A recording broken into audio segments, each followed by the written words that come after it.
karagitere yawe. Karagitere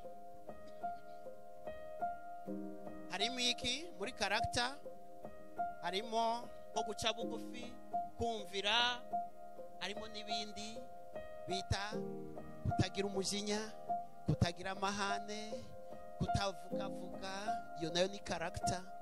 Kutajajwa, uri kubyumva? Yesu ashimwe.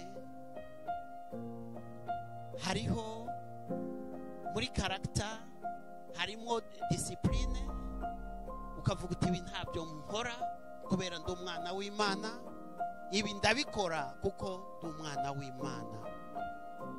Yesu ahabwe icyubahiro. Ugomba kwirinda amahane, ugomba kubabarira, ugomba guca bugufi.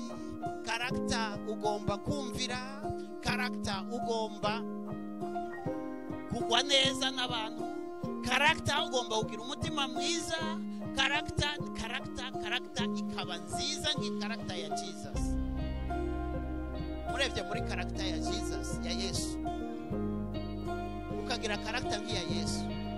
Yesu icyamurakaza ni iki? Mwarabonye aho yarakaye muri Bibiliya? Hari aho yarakara Yesu asanze urusengero rw'Imana bariko bararucururizamo, cyaramurakaje, aragitembagaza byose. Mbese urusengero rw'Imana ruraturakara? Yesu ashimwe cyane. Yesu ahabwe icyubahiro. Ikintu cyonyine twemerewe cyakubabaza ukumva urababaye mu mutima ni abanyabyaha bari mu byaha, kugira ubavane muri iyo situation barimo.